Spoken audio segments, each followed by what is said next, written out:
அனைவருக்கும் வணக்கம். இன்னைக்கு என்ன பரபரப்பான செய்தி தொலைக்காட்சிகளை நீங்க நிச்சயமாக பார்த்திருப்பீங்க. இந்த செய்தி குறித்து நாம என்ன கமெண்ட் பண்றது அப்படின்னு எனக்கு நிச்சயமாக தெரியலங்க. அதாவது நேற்று வரைக்கும் பாத்தீங்க அப்படின்னா திமுக நிர்வாகி ஞானசேகரனுடைய பாலியல் வழக்கு, அதற்கு என்ன தண்டனை கொடுக்க போறாங்க நாமெல்லாம் எதிர்பார்த்துட்டு இருந்த சூழ்நிலையில சென்னை மகளிர் நீதிமன்றம் ஆயுள் தண்டனை கொடுத்து அந்த வழக்கிற்கு முற்றுப்புள்ளி வைத்தாலும் கூட பாஜக தமிழக தலைவர் முன்னாள் தலைவர் அண்ணாமலை கம்மா போட்டு ஆரம்பிச்சு வச்சிருக்கிறாரு. இன்னைக்கு அது குறித்து விரிவாக அடுத்த பதிவுல நம்ம பார்க்க போறோம்.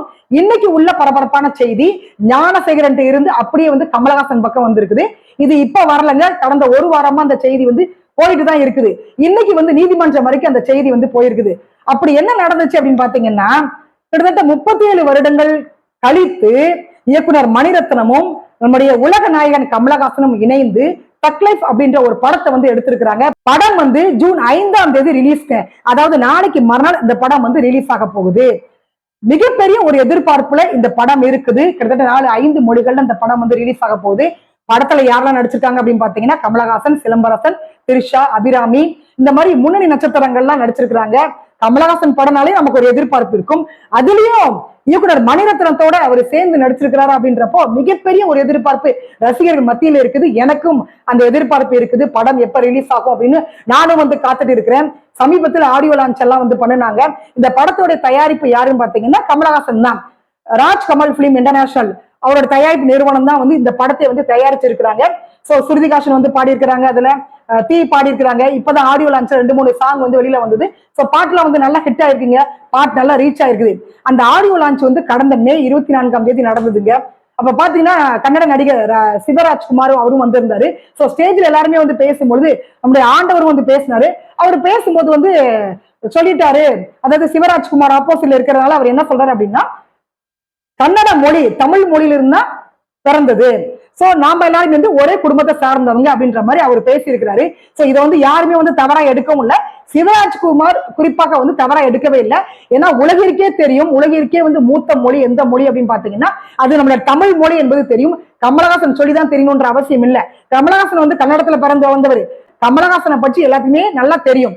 அப்ப அந்த வார்த்தையை அவர் யதார்த்தமா சொல்ல, அது தமிழகத்துல யாருமே அதை கண்டுக்கவே இல்லை. ஆனா கர்நாடகாவில முன்னாள் முதலமைச்சர் எடியூரப்பா என்ன பண்றா அப்படின்னு பாத்தீங்கன்னா, அவருடைய பையன் பேசும்பொழுது இந்த வார்த்தையை வீரியமா எடுத்து இதை மிகப்பெரிய ஒரு பிரச்சனையா உண்டு பண்ணி கமலஹாசன் மன்னிப்பு கேட்கல அப்படின்னா கர்நாடகால ஜூன் 5ஆம் தேதி ரிலீஸ் ஆகக்கூடிய இந்த தக் லைஃப் படம் ரிலீஸ் ஆகாது. இவர் ₹1 கூட இங்க சம்பாதிக்க முடியாது. கர்நாடக மக்களுடைய உணர்வை இவர் புண்படுத்தி இருக்கிறாரு அப்படின்றத அவங்க கண்டனம் தெரிவிச்சுட்டாங்க. இந்த வழக்கு சாதாரணமாக போகலங்க. அங்க உள்ள அமைப்புகள், திரைப்படத்துறை இவங்க எல்லாம் போயிட்டு நீதிமன்றத்துல வழக்கு தொடுக்க இந்த வழக்கு இன்னைக்கு நீதிமன்றத்திற்கு வந்திருக்கு, கர்நாடகா நீதிமன்றத்திற்கு. அப்ப நீதிபதி நாகப்பிரசன்னா என்ன சொல்றாங்க அப்படின்னா, கமலஹாசன் பேசுறது தவறு, இதை பேசிக்க கூடாது. கர்நாடக மக்களுடைய உணர்வை அவர் புண்படுத்தி இருக்கிறாரு. இவரு சொல்வதற்கு இவர் யாரு? இவரு வரலாற்று ஆய்வாளரா இல்ல மொழி ஆய்வாளரா? இவர் ஏன் இந்த வார்த்தையை பேசுறாரு? இவருக்கு தெரியுமா தமிழ் மொழியில இருந்தா கன்னட மொழி பிறந்தது என்பதற்கு என்ன சான்று இருக்குது, என்ன ஆதாரம் இருக்குது? கமலஹாசன் ஏன் இப்படி பேசுறாரு? இவர் நிச்சயமாக மன்னிப்பு கேட்கல அப்படின்னா இந்த படம் இங்க ஓடாது. 100 கோடி ரூபாய் சம்பாதிக்கணும், பல கோடிகளை சம்பாதிக்கணும் அப்படின்னா கமலஹாசன் மன்னிப்பு கேட்கணும். கர்நாடக மக்கள்கிட்ட நான் பேச தவறுன்னு சொல்லி மன்னிப்பு கேட்கல அப்படின்னா படம் ஓடாதுங்க. இதை நாங்க சும்மா விட மாட்டோம் அப்படின்ற மாதிரி நீதிபதியே கண்டனத்தை தெரிவிச்சுக்கிறாங்க. ஒரு நீதிபதியோட வேலை என்னவாக இருக்கும், என்ன சொல்லிருக்கணும் அவர் பதில் அதாவது எப்பா நீங்க இதை சொல்றீங்க, சரிப்பா தமிழ் மொழியில இருந்து தான் கன்னட மொழி பிறந்ததுக்கான ஆதாரம் என்ன, அதை நீங்க கொடுங்க. இல்ல அப்படின்னா கர்நாடக மக்கள்கிட்ட தமிழ் மொழியில இருந்துதான் கன்னடம் பிறந்தது, பிறக்கவில்லை, அதற்கான ஆதாரத்தை நீங்க கொடுங்கப்பா அப்படின்னு சொல்லி பஞ்சாயத்தை முடிச்சு வச்சிருக்கணுமே தவிர இவரு என்ன பண்றாரு, நம்ம கட்டா பஞ்சாயத்து பண்ற மாதிரி அங்குள்ள நீதிபதி கமலஹாசனுக்கு கெடு விதிச்சிருக்கிறாங்க. அதற்கு முன்னாடியே கமலஹாசன் தரப்புல என்ன பண்றாங்கன்னா படத்தை நிறுத்தி வச்சுட்டாங்க. 5ஆம் தேதி படம் ரிலீஸ் ஆகல. அதே மாதிரி அன்பு என்பது மன்னிப்பு கேட்காது. அவர் கொடுத்த பதில் என்னவாக இருந்தது அப்படின்னு பாத்தீங்கன்னா, நான் நம்ம எல்லாருமே ஒரே குடும்பம் என்ற ரீதியில சொன்னேனே தவிர கன்னட மொழி செழுமை வாய்ந்த மொழிதான், கன்னட மக்களையும் மொழியும் நான் மதிக்கிறேன் அப்படின்ற மாதிரி இன்னைக்கு ஒரு பதில் கொடுத்திருக்காரு. ஏன்னா இந்த அளவுக்கு இந்த வழக்கு போகும்னு அவர் எதிர்பார்க்கல. சோ அந்த பதில கொடுத்திருக்கிறாரு. மொழி பற்றி பேசுவதற்கு எந்த அரசியல் கட்சி தலைவர்களுக்கும் அருகதை இல்லை, எனக்கும் அருகதை இல்லை அப்படின்னு சொல்லியிருக்கிறாரு கமலஹாசன். பொதுவாக நீங்க பாத்தீங்க அப்படின்னா கமலஹாசன் பேசினா யாருக்குமே புரியாதுங்க. சில சமயங்கள்ல அவருக்கே புரியாது, அவர் என்ன பேசுறாரு அப்படின்றது அவருக்கே தெரியாது. ஒரு பத்திரிகையாளர் கேக்குறாங்க, கடவுள் இருக்காரா இல்லையான்னு கேக்குறாங்க கமலஹாசன். சரி, நாமளா இருந்தா என்ன பண்ணுவோம்? கடவுள் இருக்கிறாரு, இல்ல நான் தான் கடவுள் அப்படின்னு கூட நம்ம சொல்லியிருப்போம். பட் கமலஹாசன் என்ன சொல்றாரு அப்படின்னா, கடவுள் இல்ல அப்படின்னு நான் சொல்லவே இல்லைங்க, இருந்தா நல்லா இருக்கும் அப்படின்னு தான் நான் சொல்றேன் அப்படின்னு சொன்னவர் அவரு. அதே மாதிரி பாத்தீங்கன்னா ஏடிஎம்கே ஆட்சி காலத்துல விஸ்வரூபம் படம் வந்து வெளியாகிறதுல மிகப்பெரிய ஒரு சிக்கலுங்க. அப்ப அந்த நேரத்துல வந்து கமலஹாசன் என்ன சொன்னார் அப்படின்னு கேட்டீங்கன்னா, எனக்கு வந்து இந்த நாட்டை விட்டு வெளியே போறது தவிர, வெளியேறுவதை தவிர எனக்கு வேறு வழி இல்லைன்னு சொன்னவர்தான் இந்த கமலஹாசன். இன்னைக்கு வந்து ஒரு பத்திரிகையாளர் வந்து கேட்கிறாரு, நீங்க வந்து ஆரம்ப காலகட்டத்துல மக்கள் நீதி மையம் கட்சி ஆரம்பித்தப்போ என்ன சொன்னீங்க? ஊழல் செய்யறாங்க, வாரிசு அரசியல் அங்க இருக்குது, அதையெல்லாம் வந்து நான் முற்றிலுமா அழிக்க போறேன் நானு அப்படின்னு சொல்லிட்டு டார்ச் லைட்டை தூக்கி டிவி மேல போட்டு உடைச்சு, டிவியை உடைச்சு, டார்ச் லைட் எல்லாம் உடைச்சு அப்படி நீங்க கட்சி ஆரம்பித்து இன்னைக்கு நீங்க டிஎம்கேவோட கூட்டணி வச்சுக்கீங்களே, இதை நீங்க எப்படி பாக்குறீங்க? நீங்க ராஜ்யசபா சீட்டு வர வாங்கிருக்கீங்க, டெல்லி போக போறீங்க அப்படி கேட்டதற்கு கமலஹாசன் சொன்னது என்ன? ஒரே ஒரு வார்த்தை என்னன்னா, நாட்டு நலனுக்காக தான் நான் இதை பண்ண போறேன் அப்படின்னு சொன்னாரு. நாடு மீது இவருக்கு அக்கறை இருக்குமையானால் தன்னோட படம் ரிலீஸ் ஆக என்ற ஒரு காரணத்தினால நான் நாட்டை விட்டு வெளியே போறேன் ஏன் அப்படி சொன்னாரு? இந்த கேள்வி எல்லாம் நமக்கு வருது. அதே மாதிரி பாத்தீங்க அப்படின்னா கமலஹாசன் பேச யாருக்குமே புரியாது. அது எப்படி வந்துட்டு கர்நாடக மக்களுக்கு புரிஞ்சு, எடியூரப்பாவுடைய மகனுக்கு புரிந்து, கர்நாடக நீதிமன்றம் வரைக்கும் இது போய் நீதிபதிக்கு என்ன புரிஞ்சதுன்னே தெரியல. இவர் ஆக்சுவலி மன்னிப்பே கேட்டாலும் கூட அவங்களுக்கு மன்னிப்பு தான் கேட்டாருன்றே தெரியாதுங்க. ஏன்னா இது வரைக்கும் பாத்தீங்கன்னா கமலஹாசன் பேசி யாருக்குமே அது புரிந்ததே கிடையாது. நமக்கே புரியாது, தமிழ் மக்களுக்கே அது புரியாது. அப்படி இருக்கும்போது இது ஒரு சாதாரண ஒரு விஷயத்த வந்துட்டு இந்த அளவுக்கு பெரிய விடயமா கொண்டு வந்துட்டாங்க. தமிழகத்தை பொறுத்த வரைக்கும் கமலஹாசன் அவர்களுக்கு டிஎம்கே கூட்டணியில இருக்கிறார் அவரு, இதையெல்லாம் தாண்டி நாட்டியவாதி என்பதெல்லாம் தாண்டி இன்னைக்கு வந்து மிகப்பெரிய ஒரு ஆதரவு தமிழகத்துல கமலஹாசனுக்கு இருக்குது. ஏன்னா மொழி சார்ந்த ஒரு விடயமாக இருக்கிறதுனால இந்த மாதிரி ஒரு ஆதரவு இவருக்கு இருக்குது. திரைத்துறையிலும் எல்லாருமே வந்து செல்வமணி உட்பட எல்லாருமே வந்து இவருக்கு வந்து ஆதரவு தெரிவிச்சிருக்காங்க. அண்ணன் சீமான் வந்து ஆதரவு தெரிவிச்சிருக்காங்க. நீங்க வந்து மன்னிப்பு கேட்க கூடாது அண்ணா, நீங்க பேசுனது சரிதான், கர்நாடகாவில் உள்ள மக்கள் இல்ல நீதிபதி யாராக இருந்தாலும் சரி தமிழ்ல இருந்து கன்னடம் பிறக்கவில்லை என்ற ஆதாரத்தை அவங்க கொடுக்கணுமே தவிர நீங்க மன்னிப்பு ஒருபோதும் கேட்கக்கூடாது அப்படின்றத எல்லா கட்சி தலைவர்களும் சொல்றாங்க, எல்லாருமே ஆதரவு கொடுக்குறாங்க. அண்ணன் சீமானும் அதை சொல்லியிருக்கிறாங்க. என்ன பொறுத்தவரைக்கும் நான் என்ன சொல்றேன் அப்படின்னா, இது தேவையில்லாத ஒரு ஆணி. கமலஹாசன் பேசுறது அவருக்கே புரியாது. நான் சொன்னல அது மாதிரி ஸ்டேஜ்ல போய் நின்றுட்டு அவர் பேசுனது, அதுக்கு பிறகு அவருக்கு கொடுத்த விளக்கம் வந்து எந்த அரசியல் கட்சி தலைவருக்கும் மொழி பற்றி பேசுவதற்கு தகுதி இல்லை, எனக்கும் சேர்த்து அப்படின்றாரு. அப்புறம் ஏன் நீ அங்க போய் அந்த ஆணையை புடுங்குற அப்படின்ற மாதிரி ஒரு கேள்வி நமக்கு வருது. அதே நேரத்துல வந்துட்டு நீதிபதி வந்து சொல்றாங்க இந்தியா என்பது ஒற்றுமையான ஒரு நாடு, ஏன் இந்த நேரத்துல வந்து நீங்க மொழி பிரச்சனை தூண்டுறீங்க, இன பிரச்சனை தூண்டுறீங்கன்னு சரியான ஒரு கேள்வியை வந்து கர்நாடக நீதிபதி நாகபிரசன்னா கேட்டுக்காங்க. என்ன பொறுத்த வரைக்கும் அது மிகச் சரியான ஒரு விவாதம் அது.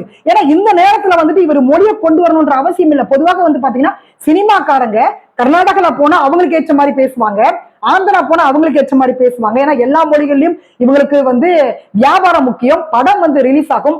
அப்படி இருக்கும் பொழுது கமலஹாசன் இந்த அளவு தைரியமா வந்து இவர் பேசியிருக்காரு அப்படின்னா இதற்கு பின்னாடி வந்து டிஎம்கே இருக்குது அப்படின்ற மிகப்பெரிய ஒரு தைரியம் அவருக்கு இருக்குது. இன்னும் சொல்ல போனா மன்னிப்பு கேட்டாருன்னு வச்சுக்கோங்களேன், முடிஞ்சு போச்சு. தமிழகத்துல படம் ஓடவே ஓடாது. இனி எந்த படம் வந்தாலும் எப்படி சூர்யாவை வைத்து செய்தார்களோ அதே மாதிரி கமலஹாசனை வைத்து செய்து விடுவார்கள். ஏற்கனவே வந்து இங்க கட்சி பிரச்சனை போயிட்டு இருக்கீங்க, டிஎம்கே ஆதரவா அவர் இருக்கிறாரு, கூட்டணியில் இருக்கிறாரு. இந்த பக்கம் வந்து பாஜக, இந்த மாதிரியான பிரச்சனைகள் எல்லாம் போகும்போது திரைப்படம் ஓடவே ஓடாது.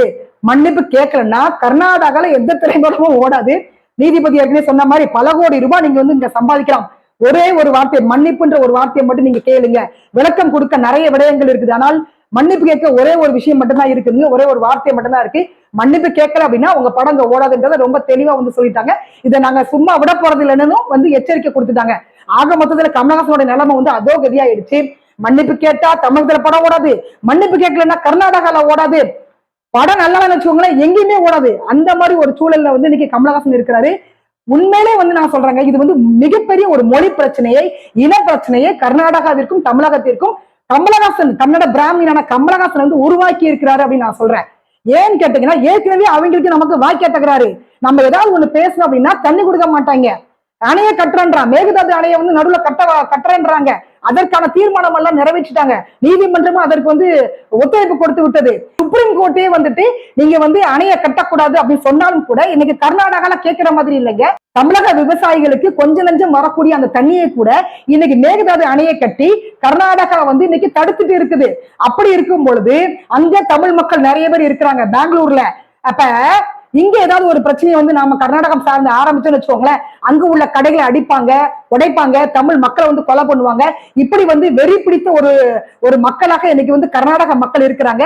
மொழி வெறி பிடித்தவர்களாக இருக்கிறாங்க. பெரியார் வந்து சொல்லுவாரு, அவர் வந்து கன்னட நாயக்கர், அவர் வந்து சொல்லுவாரு, தமிழ் மொழி வந்து காட்டு மிராண்டி மொழி, காட்டு மிராண்டிகள் தமிழர்கள் அப்படின்னு சொல்லுவாங்க. ஆனா அங்கிருந்து வந்த கன்னட நாயக்கரை வந்துட்டு தமிழகத்துல வந்து தூக்கி வச்சு ஆடிட்டு இருக்கிறாங்க. ஆனா உண்மையா சொல்ல போனா நாம வந்து மொழி வெறி பிடிச்சவங்க கிடையாதுங்க. கர்நாடகா தான் மொழி வெறி பிடிச்சவங்க, இனவெறி பிடிச்சவங்க. இது வந்து தமிழக மக்களுக்கு வந்து தெரியவே இல்லை. தமிழகத்தை ஒப்பிடும் பொழுது கர்நாடக மக்களுக்கு தான் அவங்க மொழி மீது அக்கறை இருக்கிறது, அவங்க மக்கள் மீது அக்கறை இருக்குது, நீதிமன்றத்துக்கும் அக்கறை இருக்கு. நான் ஏன் சொல்றேன் அப்படின்னா 2006 டிஎம்கே ஆட்சி நடந்துட்டு இருக்குங்க. அப்ப வந்து நமக்கு நல்லா தெரியும், நம்முடைய முன்னாள் முதல்வர் கலைஞர் அவங்களுக்கு வந்து தமிழ்ல ஈடுபாடு உண்டு அப்படின்றதுனால தமிழ் மொழியை வளர்ப்பதற்காக அவர் வந்து ஒரு விடயத்தை வந்து கொடுக்கிறாரு. என்னன்னா, திரைத்துறையில இருக்கிறவங்க நீங்க ஒரு திரைப்படம் எடுத்தீங்க அப்படின்னா தமிழ்ல பெயர் வைத்தால் 25 விழுக்காடு கேளிக்கை வரி விலக்கு அளிக்கப்படும் அப்படின்ற ஒரு விடயத்தை சொன்ன உடனே எல்லாருமே வந்துட்டு தமிழ்ல வந்து பெயர் வச்சாங்க. ஆனா இப்ப பாருங்க, ரீசெண்டா வரக்கூடிய எல்லா திரைப்படங்களையும் நீங்க எடுத்துக்கோங்க, நீங்க ரெட்ரோ எடுத்துக்கோங்க, டிராகன் எடுத்துக்கோங்க, நீங்க இந்த மாதிரி இப்ப தக் லைஃப், இது வரைக்கும் பாத்தீங்க அப்படின்னா எல்லா திரைப்படங்களும் வந்துட்டு சமீபத்துல வரக்கூடிய எல்லா திரைப்படங்களுடைய பெயர்களும் ஆங்கிலத்துலதான் இருக்குது. இது ஏன் அண்ணன் சீமான் வந்து கேட்கவே இல்லை, இது ஏன் கமலஹாசன் கேட்கல? இன்னைக்கு தமிழ் மொழி படிச்சு தொங்கிட்டு இருக்காரு கமலஹாசன், ஏன் அதை வந்து கேட்கவே இல்லை? இன்னைக்கு வரக்கூடிய அனைத்து படங்கள்லயும் வந்துங்க மது குடிக்கிற மாதிரியான காட்சிகள், கஞ்சா அடிக்கிற மாதிரியான காட்சிகள், பள்ளிக்கூட மாணவிகளை வந்து லவ் பண்ற மாதிரியான காட்சிகள், குடிக்கிற மாதிரியான காட்சிகள், இப்படி எல்லா படங்கள்லயுமே வந்து இருக்குது. இதையெல்லாம் வந்து யாரும் தட்டி வைக்கிற மாதிரி இல்ல.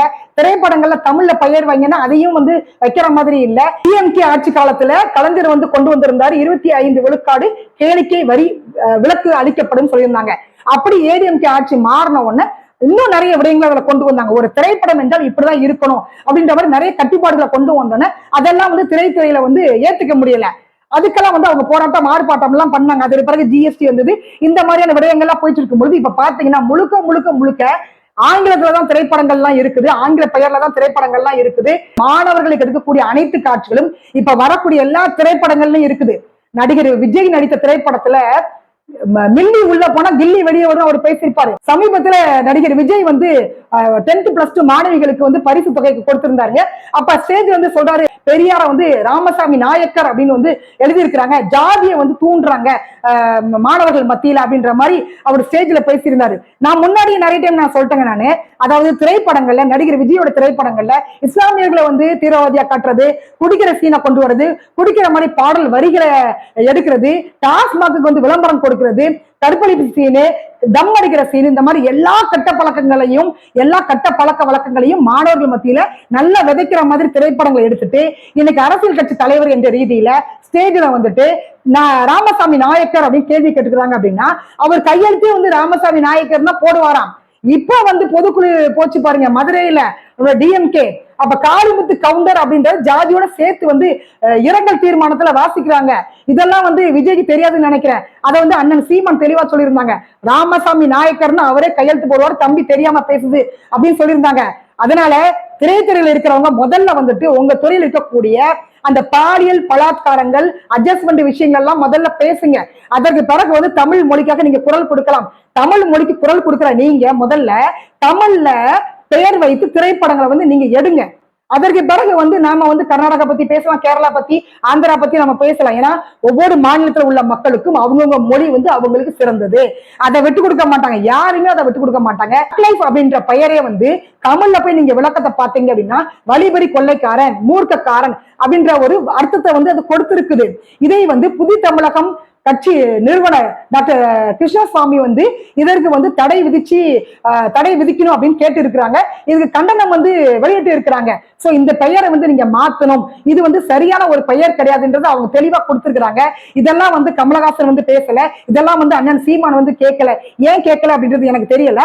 மறுபடியும் நான் ஆரம்பிக்கிறேங்க, மறுபடியும் உங்களுக்கு ஞாபகப்படுத்துறேன். ஒரு திரைப்படத்துக்கு தமிழ்ல பெயரை வைங்க. அதற்கு பிறகு வந்து நீங்க தமிழக மக்களுக்காக நீங்க வந்து பேசலாம். அப்படியே வந்து கமலஹாசன் மன்னிப்பு கேட்டாலும் கூட கர்நாடக மக்களுக்கு அது புரிய போறது இல்ல, நீதிபதிக்கு அது புரிய போறது இல்ல, கேரளா மக்களுக்கும் ஆந்திரா மக்கள் எந்த மக்களுக்குமே அது புரியாது. தமிழகத்தில் இருக்கக்கூடிய எங்களுக்கே வந்து பல படங்கள் புரியவே இல்லைங்க. விஸ்வரூபத்துல இருந்துட்டு, விருமாண்டியில இருந்துட்டு, அவர் எடுத்த பழைய படங்கள்ல இருந்து எந்த படமுமே எங்களுக்கு இது வரைக்கும் புரியவே இல்லை. அவர் ஒரு முறை இல்ல 4 முறை ஒரு திரைப்படத்தை அவருடைய படத்தை பார்த்தாதான் நமக்கு ஓரளவாவது ஃபர்ஸ்ட் ஆஃப் நமக்கு புரியும். அந்த மாதிரி ஒரு மனுஷன் பேசிட்டாரு அப்படின்னு சொல்லிட்டு கர்நாடகத்துல வேலை வெட்டி இல்லாம நீதிமன்றம் வரைக்கும் போயிருக்காங்க அப்படின்றது நினைக்கும் போது ரொம்ப ரொம்ப ரொம்ப எனக்கு சிரிப்பா தான் இருக்குது. இதுல சொல்றதுக்கு வேற எதுவுமே கிடையாதுங்க. அதனால கமலஹாசன் மட்டும் இல்ல, அவர் ஒரு கட்சி தலைவர், அவர் மட்டும் இல்ல, யாராக இருந்தாலும் சரி இந்த மொழி பிரச்சனை இன பிரச்சனையெல்லாம் தயவு செய்து மக்கள் மத்தியில தூண்டாதீங்க. ரொம்ப அமைதியான ஒரு வாழ்க்கையை தான் வந்து மக்கள் விரும்புறாங்க. இன்னைக்கு கமலஹாசனுக்காக குரல் கொடுக்கக்கூடிய அனைத்து தமிழர்களும் முதல்ல வந்துட்டு ஒரு திரைப்படத்திற்கு தமிழ்ல பெயர் வைக்கணும். இந்த மாதிரி பாலியல் காட்சிகள், குடிக்கிற மாதிரியான சீனு, தம் அடிக்கிற மாதிரியான சீனு, இந்த மாதிரி கெட்ட பழக்க வழக்கங்கள் உள்ள அந்த சீனெல்லாம் வந்து சென்சார் வந்து பண்ண பிறகு படத்தை ரிலீஸ் பண்ணும் அப்படின்றத தமிழக மக்கள் வந்து கோரிக்கையா முன்வைக்கிறோம். அதற்கு பிறகு வந்து நீங்க கமலஹாசனுக்குள்ள யாருக்கா இருந்தாலும் நீங்க வந்து ஆதரவு கொடுங்க. ஆனா ஏன் கமலஹாசன் வந்துட்டு இந்த அளவுக்கு வந்து தைரியமா பேசுறாரு அப்படின்றது எனக்கு புரியல. ஏன்னா நாட்டை விட்டு நான் வெளியில போறேன் அப்படின்னு சொன்ன ஒரு பர்சன் வந்து இன்னைக்கு நான் மன்னிப்பு கேட்க மாட்டேன், அன்பு வந்து மன்னிப்பு கேட்காது, நான் அன்பா தான் சொன்னேன் அப்படின்ற மாதிரி அவர் வந்து டயலாக் எல்லாம் பேசியிருக்கிறாரு. இந்த வழக்கு வந்து எப்படி போகும் அப்படின்றது எனக்கு தெரியல. ஆனா நான் முதலமைச்சருக்கு சொல்லக்கூடிய ஒரே ஒரு விடயம், உங்களுடைய தகப்பனார் முன்னாள் முதல்வர் டாக்டர் கலைஞர் கொண்டு வந்த அந்த ஒரு தீர்மானம், அதை வந்து மறுபடியும் வந்து முதலமைச்சர் அவர்கள் வந்து நிறைவேற்றணும். தமிழ்ல திரைப்படங்கள்ல பெயர் வைக்கிறதுக்கு முதலமைச்சர் வந்து ஆணையிட வேண்டும். அதற்கான வரி விலக்கை வந்து அவங்க வந்து அறிவிக்கணும் அப்படின்றதுதான் என்னுடைய வேண்டுகோள்.